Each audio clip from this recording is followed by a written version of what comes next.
Thanks for tuning in to CPA Life, where we talk culture and growth with folks that are going against the grain in an industry that has been stuck with a "we've always done it that way" mindset for far too long. Join host John Randolph and learn how a sustainable, family-friendly career in public accounting doesn't have to be the exception to the rule. Welcome to CPA Life.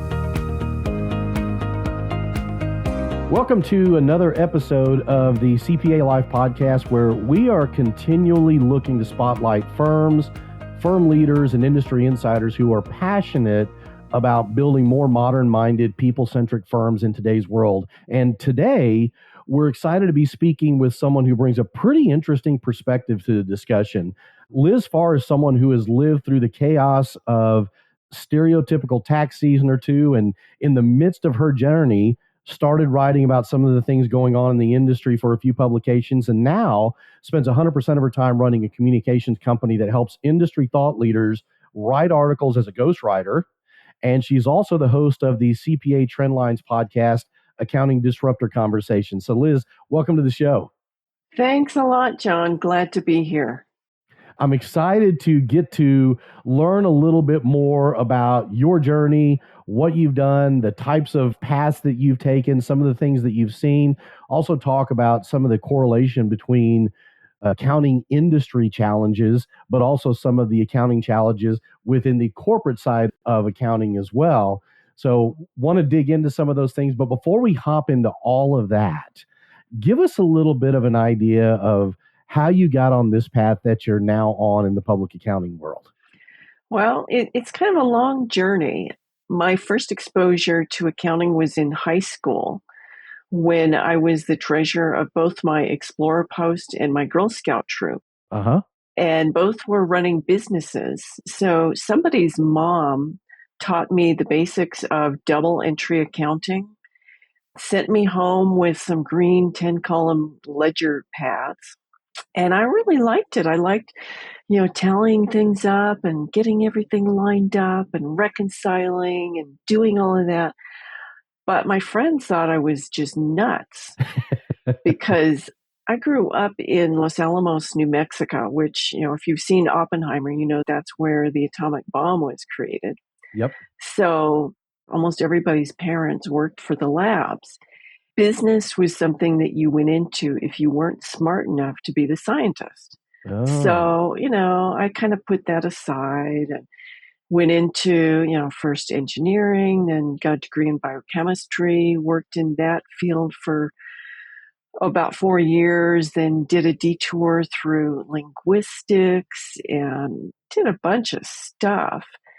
Then I was driving past the local H&R Block, and they had a big sign up that said, tax classes, sign up for our tax classes. And I thought, that might be a way for me to understand how to deal with my tax situation. Because my husband and I had inherited some investments.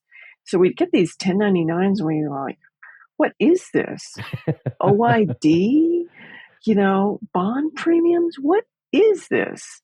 And we were baffled. So I signed up for the class just intending to learn enough to do my tax return. Well, about halfway through the class, the teacher, who was the owner of that franchise, said, Liz, you're going to come work for me come tax season this year, aren't you? And the thought hadn't even crossed my mind. That's what this class was for. And I just kind of said, sure. And so that was the shortest job interview I've ever had. Turned out I really liked doing that work. So I started looking around for how I could make that a full-time job.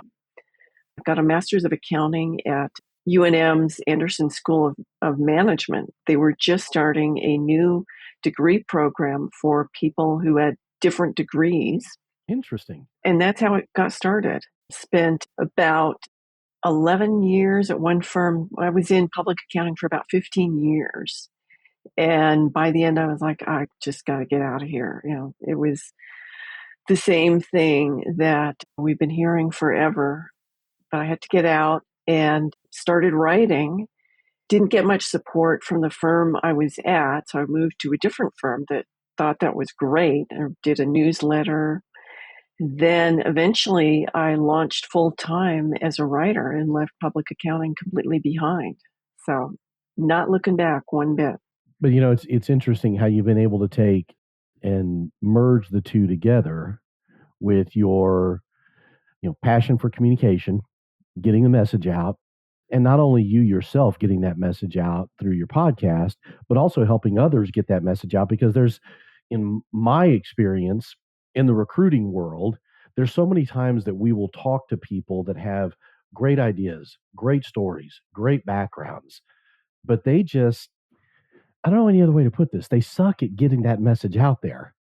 It's a wonderful message, but they can't package it in a way that is engaging. And so you having the ability to do that as a ghostwriter, also through your podcast, I think is a significant win for so many people in the business that have great ideas, great thoughts, but either don't have the time, energy, effort, or ability to package that in a way and get that message out.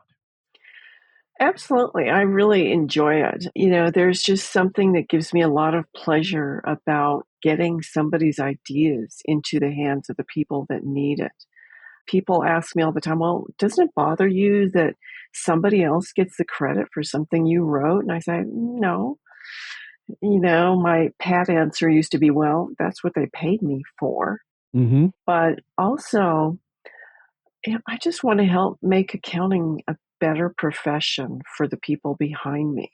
So if I can help get somebody's brilliant ideas into somebody else's head, then it doesn't really matter to me whose name is on it, Mm-hmm. because the idea is what matters to me. Yep. As you're sitting there talking about that, Liz, I'm thinking about how I think that comes with time, age, maturity in our lives. Because I know there was a time in my life where there's been a couple of things that have happened, and I wanted to make sure that I got the recognition.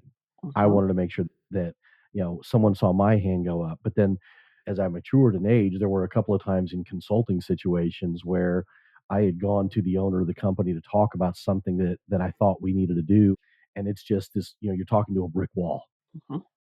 And 2, 3, 4 weeks later, owner comes to me and says, "Hey, I was talking to this guy and he had some ideas that I think that could have some legs to it. Talk to him." And I talked to the guy, and it's everything I've been talking to this owner about. And I told that guy, I said, "Look, that's exactly what I've been telling him to do for the last 2 months.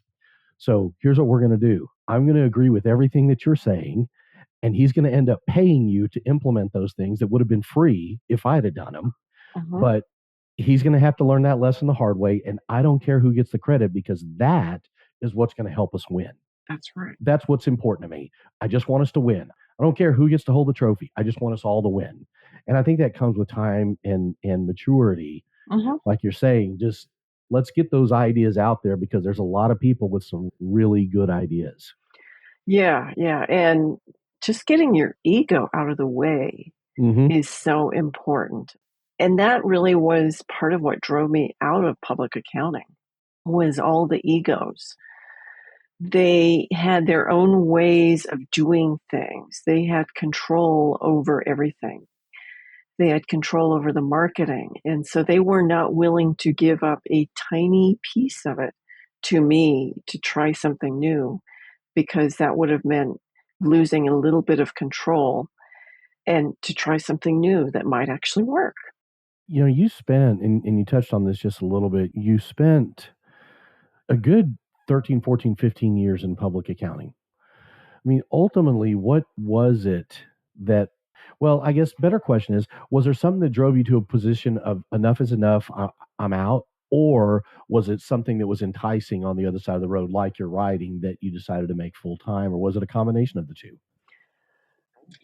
A lot of it was just the situation I was in. I'd gotten to a point at one firm where every time I thought about doing that for the rest of my life, it was like looking down a long, dark tunnel with no exit. Mm. And that's kind of how I describe it. I had looked up at the people above me and I thought, do I want any of their jobs? Oh, Liz, that's huge. And I said, no, no, not the way that they're doing it. Yep. I had a gentleman on the podcast a while back by the name of Michael Meehouse. Michael had left public accounting, started his own firm. He specializes in 401k audits and benefit plan audits. And Michael had posted something about, hey, it's been 1 year. Here's what I've learned over the last year that I wish I would have known the day I started my firm. And so I had him on the podcast and we talked about some of those things. And one of the things that he talked about as we were discussing about his jettison from public accounting was kind of what you touched on. And his advice to people was look at the people up the ladder from you. Do you aspire to have their life? Whether it's their professional position, their personal situation at home, whatever it is that an aspiration for you? And I don't mean the position, I'm talking about actually what that person has. And if the answer is no, then it's time to walk away. Go find somebody else that you can say, you know what, I want to be like that.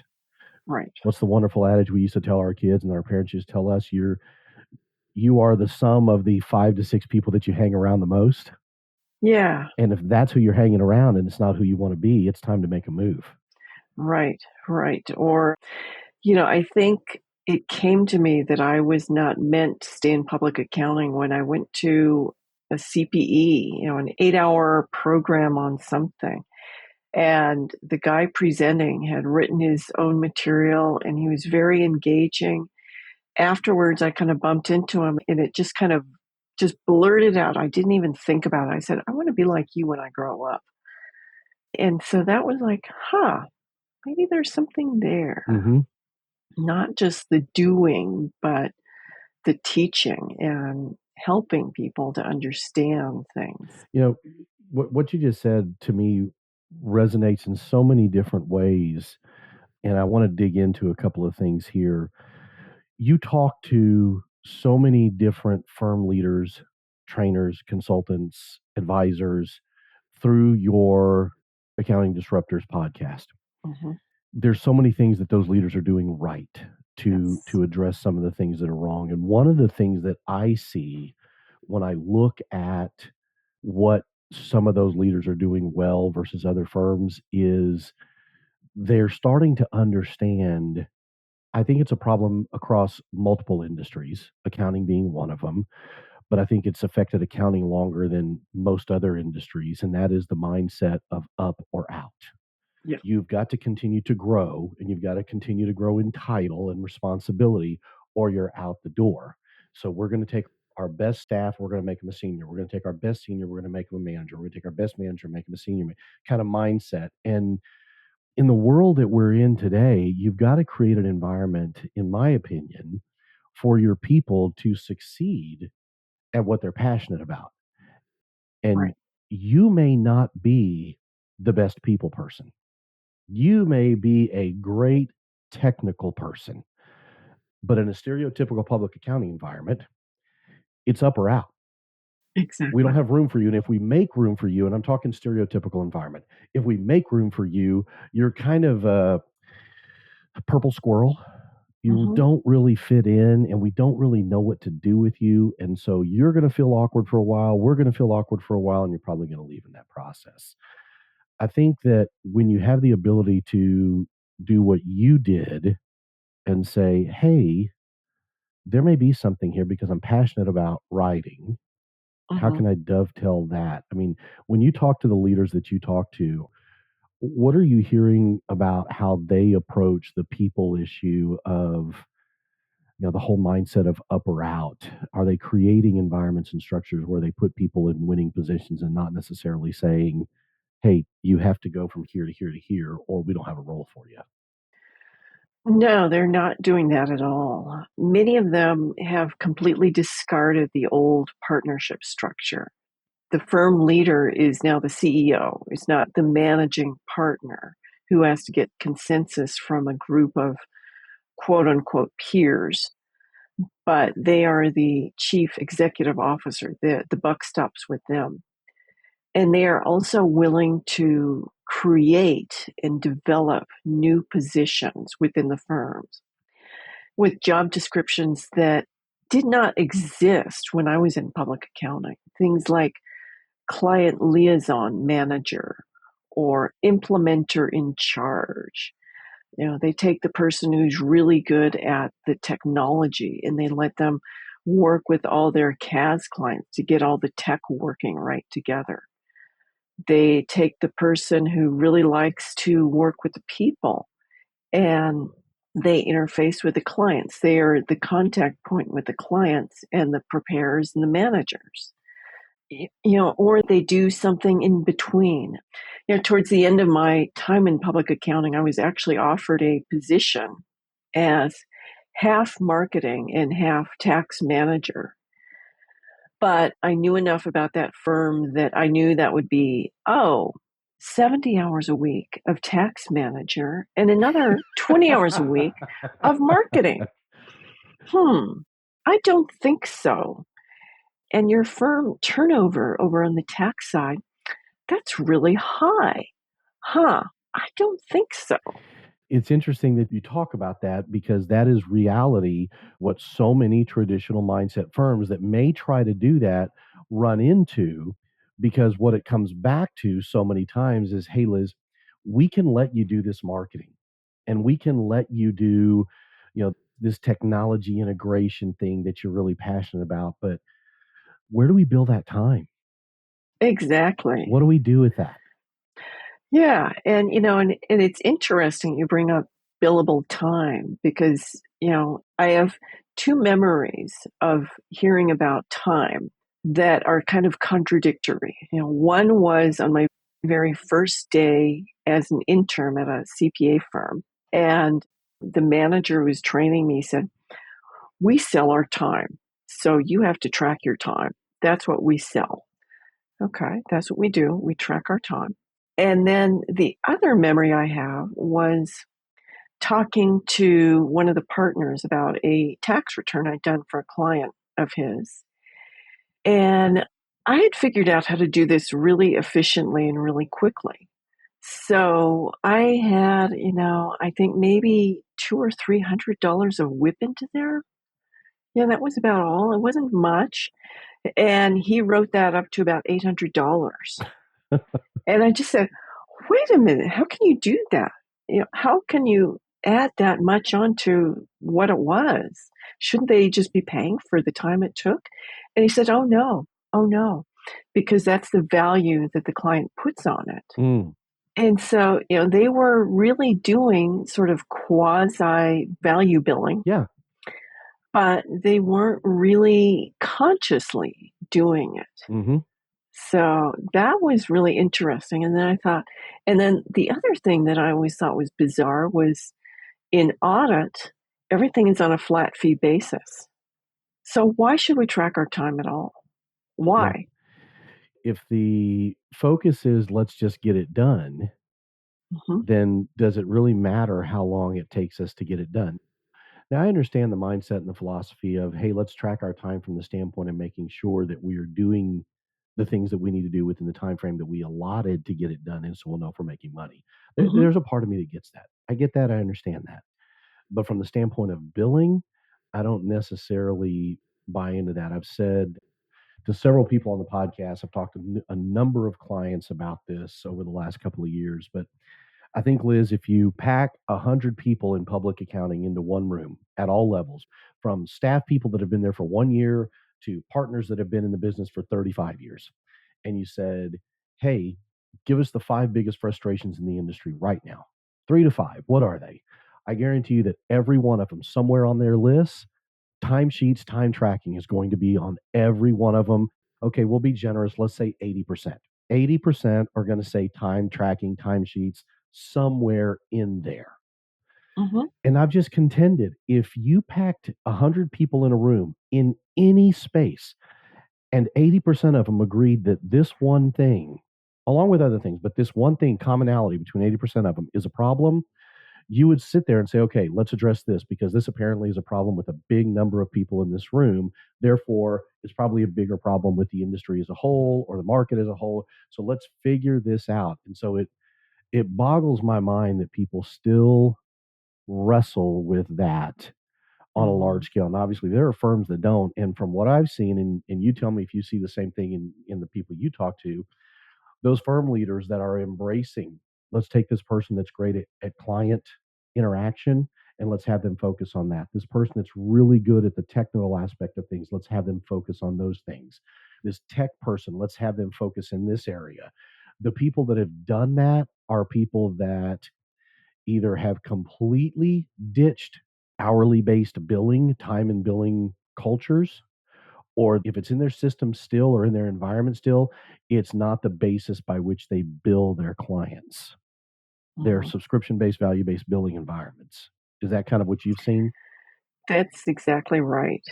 They focus on the deliverable, not the time it takes, because the clients don't really care how long it takes. No. They don't care. They just want the Yeah, answer. absolutely. They just want the answer. They want communication. That's really all they want. Yeah. I'm a consumer, I'm a user of the services, and I've never once said to my tax accountant, "Hey, how long did it take you to do my return?" I don't care how Right. long it takes them to do my return. I just want to know, am I going to owe? Am I not going to owe? Or am I going to owe what we talked about I was probably going to owe this year? Is there anything that I need to potentially be surprised about? That's really all I want to know. I don't Hmm. care how long it takes you to get there. Just get to the end result. Yeah. Well, and the flip side of that is that then if you're cracking the whip on billable hours for your people, then sometimes they may choose the least efficient way to do something because they've got to get to that billable hour target this week. Hmm. I can remember a couple of times where I thought, well, I need another 5 billable hours this week. And I've got this new project. And well, I could just import everything directly and it would take me 10 minutes to do it. Or I could type it in manually and that'll eat up 3 hours. So, yeah, I'm going to do the slow way. Yeah, it's not a mindset of efficiency at all. Very simplistic example of that, but nonetheless, it is an example of that.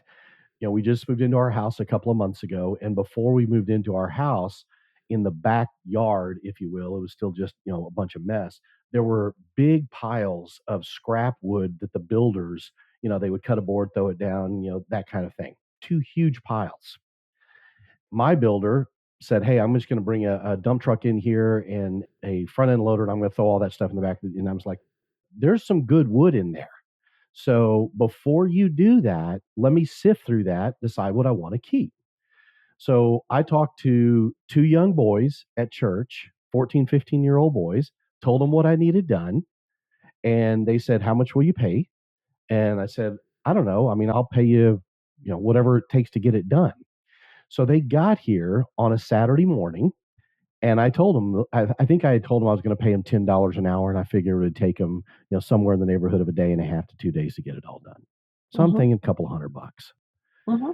So they each got here. I had $400. I had four $100 bills, and I held them up and I said, "These are yours, two each. I don't care how long it takes you to do this. Just get it done. If you want to take all day today and all day tomorrow to earn your $200 each, knock yourself out. But if you can get this done in half a day to my satisfaction in the way I want it done, $400 is yours." Those two boys were done at 2 o'clock on Saturday. Took them 6 hours to get it done. And they kept asking, "Are you sure? Are you sure? Are we doing it right? Is there anything else and their mindset was, "Hey, let's just get it done. He's going to pay us. Let's do it the way he wants it done, and let's just get it done." And I Right. think that really is the ultimate goal, in my opinion, as an end user of accounting services. That's really the ultimate goal. Let's just get it done. I Right. don't care how long it takes you. Just get it done. I know what it's going to cost me. Just get it done. That's right. That's absolutely right. When you look at the people that you've talked to on your Disruptors podcast, what would you say are the one to two biggest consistent challenges that you're hearing from people that are keeping them up at night? Talent and constant changes in regulations. The last few tax seasons, there have been these last minute tax changes that happen after January 1st that will impact, that go back to last year. And so practitioners have to think, do I file all the returns now, or do I wait until the software catches up? That's one thing that keeps them awake. The other thing is talent, and we've already talked about this. People are not coming into the profession in the numbers that they used to. People are not sitting for the CPA exam, and they're not staying in accounting. And even if they do graduate with a degree in accounting, they might not be going into public accounting because, back when I got my degree, I didn't have this whole internet, Reddit, and podcasts and the Facebook groups that were telling all these horror stories about how horrible it was. Mm-hmm. So I went in just kind of naively, well, this is what you do. Yeah. So people are already self-selecting out of accounting. Firm leaders, they're really struggling to find the people. But the other side of that is the ones who have figured out how to build a good culture, how to give their people work-life balance, how to make the work engaging and exciting, and really how to be a leader that people will follow. Then they're not really having problems. There's a line out their door, people waiting to get in. Yep. And I think that the challenge that people need to understand when we start talking about talent is so many times because and when I say we, I'm talking you and I, we spend so much time in the public accounting circle. So many times we think that talent problem is a public accounting problem. Mm-hmm. And the reality is that talent problem is not a public accounting problem. That talent is an accounting problem. And I know that we were Yes. talking about before we started recording, you're seeing that with some of your clients on the communication side that are on the corporate side facing that challenge. Absolutely. Talk a little bit about that. Absolutely. Yeah. So one of my big clients is a tech firm that makes close management software for the industry side. So they work with a lot of controllers and accounting managers and accounting teams on that side. And those teams, the controllers, the accounting managers, they are having to do so much more with so many fewer people. Mm-hmm. The regulation side has just increased incredibly. They are facing so much complexity in what they do. There's so many demands on them. And there's so many demands to get the numbers out faster, close the books faster and faster. And they're having to do this with fewer and fewer people. Technology can help some, that can alleviate some of that, but there just aren't enough people to man the technology to do that. Now, on the industry side, a lot of auditors, especially from big four firms, tend to move over to industry, and especially in accounting technology software. They tend to migrate wholesale over. But it's not always as rosy on the industry side because, again, you've got too much work, too few people, and a history and a tradition of really terrible management. Mm-hmm.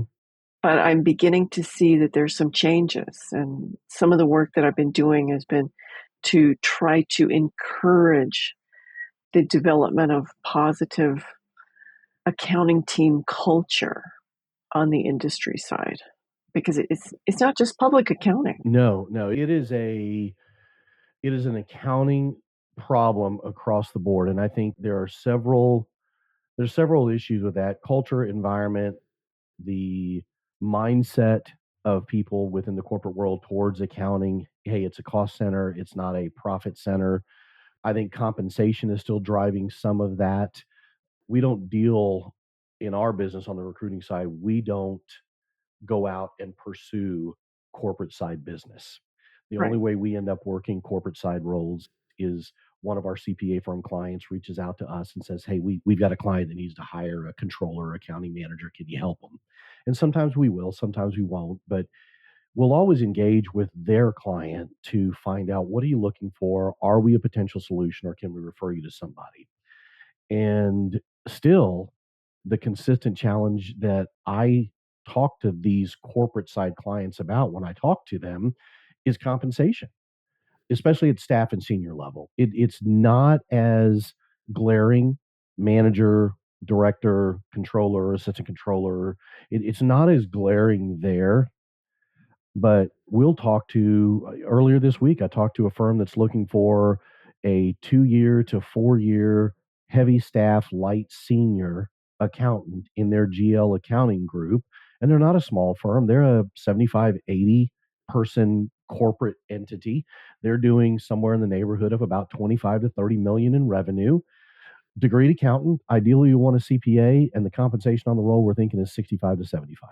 Oh, yeah, no, no. And trying to get them to understand, you're not going to get somebody for 65 to 75, not in today's marketplace at that level. Now, if you want to look at an entry level person, maybe someone that's done an internship, maybe 1 year of experience, possibly. But if you're looking 2 to 4 years experience, that's not going to cut it. And again, it's still that mindset of, pressing compensation in that area. And I think that corporations, as well as public accounting firms, are going to have to start to look at more aggressively, what are we paying in accounting? And is the offset of a constraining or shrinking of profit margin, is that a good offset to pay people and get the numbers we want? And I think it is. Mm-hmm. I think it is. I think the firms are going to have to look at it and say, hey, if we're running, X percent net income, but we increase compensation and we compress those numbers 2, 3%, 4%, but we're still making good money, that's a win. Yes. And also, I think there is a tiny spark of a movement starting to move corporate accounting out of strictly the cost center and into a partner for the company, Mm-hmm. somebody that can help drive profit, somebody who can do the analysis and bring ideas to the table of how to create efficiencies and synergies that will make things better. Maybe what you need is a piece of software that can handle a function. Mm-hmm.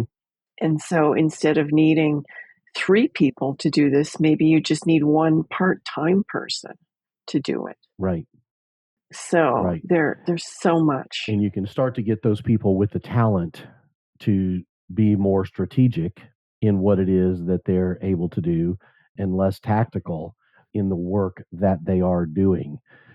Again, in looking at the work that you're doing on the communication side, what does your ideal type client look like that you are writing for? Because I know that there are firms out there and there are firm leaders that have great stories, great messages, solid ideas. They need to figure out how to get them out there, and they may not be the best person to sit down and put it on paper, or paper euphemistically. I don't. Do we write on paper anymore? I do. I sometimes do. Where have you found kind of your sweet spot from a client or avatar perspective that you work with? Some of my favorite clients are people who have moved out of the actual running of firms, but they're taking the ideas that they learned over a long career of doing the stuff, Mm-hmm. and they're helping firm leaders learn to do what they're doing. They're the leaders who are taking a fresh look at things, who are thinking creatively and innovatively, who are saying, look, if we don't change what we're doing, the accounting profession as a whole may evaporate. It may be taken over by other industries. So those are the people that I really like to work with. And they're a lot of fun because they have stories of how they have helped their clients, these accounting firms, solve what seem to be insurmountable problems in their processes and in their culture, just the way that they do things, help them solve things and create better firms. Some have, helped firms, instead of looking to create a firm that's sellable, they create a firm that they now want to stay in for another 10 years or so because it's no longer draining the life out of them. Yeah. They've been able to create something really wonderful. Those are the people I really like to work with. And Liz, I think there's a lot of firm owners out there, from my perspective, that I talk to that have gotten so lost in what they've built, not by design. They just kind of looked up one day and over the last 20 years built a 30, 40, 50 person firm that is a replication of everything they left, 20 years ago, 25 years ago, and said, man, I don't want to be like those guys. It's interesting you say that because that's one of the things within our advisory piece of our business that we have. That's one of the things that we look for in our ideal client is those firm leaders that built some amazing legacy firms, but they're just stinking tired because of what they've built and they forgot, how did I get here? What was I passionate about? And it's stereotypically people, clients, solutions, and helping those people, one, remember their story and then get that story out is so powerful. And I think it's something that needs to be done more for some of those great firms out there. Where do you see the greatest opportunity or one or two opportunities for firms to say, you know what, here's some things we can do to really impact the next 12, 24, 36 months of who we are? I would say one thing that firms could do is look at their client list, get rid of the awful ones, talk to your people and say, okay, who are the people who, when their email lands in your inbox or when their number shows up on your caller ID, you go, oh my God, let me pretend that I am out of the office and unavailable. Yep. Get rid of those. Just get rid of them. And that will free up so much capacity. I know firms are afraid that, well, we'll lose so much revenue. But when you clear away all of the trauma, then your people will have the bandwidth and the energy to work with your best clients, the ones who are dying for additional services, but you just haven't had the bandwidth to provide them. If you can zero in on your best clients and what you can do for them, how you can help them achieve their goals, then you've got a gold mine. Yeah. Yep. It really just starts with understanding what your clients want to achieve. And I think that when you do that, you have the opportunity, time wise, to sit with your clients and begin to understand what do they want to achieve. Yes. We've got a client that we work with in Austin that from day one, their mindset was, we're not going to run at capacity. We're just not. We are going to always be overstaffed. We're going to measure our business development with our employee headcount because we're going to focus on value add to our customer. Our money, our value is not in the transaction of work. It's not cranking out tax returns. It's not doing monthly bookkeeping and accounting. Those are minimum things that our clients are going to expect us to do. The value we're going to bring is in advisory, consulting, planning, strategic work. And because they operate that way, they've got the capacity to think creatively. We were looking for a leader for an expansion into the Houston marketplace for them last year. We found a guy that wasn't necessarily a good tactical tax leader, but he was coming out of a Big Four's M&A tax group. He's a lawyer, was interested in talking to him, was very clear that, hey, I'm probably not the tactical leader they're looking for, but I'm open to talking. I called my client. We started talking about it. And he said, you know what, John, we did just over $750 million in transactions for our customers, buy-sell transactions over the last 2 years. And all of the legal fees that could have been generated from those transactions, we had to farm out to a third party. All of them. Oh, So I'd like to talk to that guy, because if he's the type of person that fits our culture, I don't care if he generates a dime of revenue for us over the next 5 years. If all he does is allow us to keep just half of those legal fees in house and not farm them out, he's not only paying for himself, we're probably making more money, we're bringing more value to the customer, and we're controlling the transaction more. So, yeah. yeah, let's talk to the guy. Mm-hmm. When you operate like you're talking about, hey, let's get rid of those headache clients and let's focus on the value, there's so much more bandwidth that you have as a firm to be able to look at and say, not necessarily what's the next type of athlete I need. You have the ability to look and say, who's the best athlete out there that could Right. make us better as a whole? Right. You're no longer just trying to fill in warm bodies Mm-hmm. or garbage clients who can fill up the calendar during the less busy times. Yep. You're putting yourself in a more strategic, profit focused, solutions focused mindset. I think you're right. I think that's a big win that clients can wrap their head and minds around pretty quickly. Liz, I want to thank you so much for spending some time with us today talking about, the view of the accounting world from your unique perspective. If there are folks that want to reach out to you, either to talk to you about your ghostwriting services, your podcast, learn more a little bit about what you're doing, what's the best way for people to reach you and find you? Well, you can find me on my website, which is farcommunications.com. I'm also on Twitter and LinkedIn. So mostly on LinkedIn and your email, or excuse me, your website, Farr Communications. And that's Farr with 2 R's. Yes, that's correct. So farcommunications.com. We'll make sure we get all of that information in the show notes. Liz, again, I want to thank you so much for spending time with us today. It's been a joy to learn more about you and what you're doing. And the feeling is mutual. Thank you so much, John. And for those of you that are listening, if you enjoyed what you heard today, hit that subscribe button to ensure that you won't miss any future episodes where we spend more time talking about CPA life. Until next time. We hope you enjoyed today's episode. Be sure to subscribe on your favorite podcasting app, leave a 5-star rating, and visit our website for links and show notes at cpalifepodcast.com. We'll see you next time on CPA Life.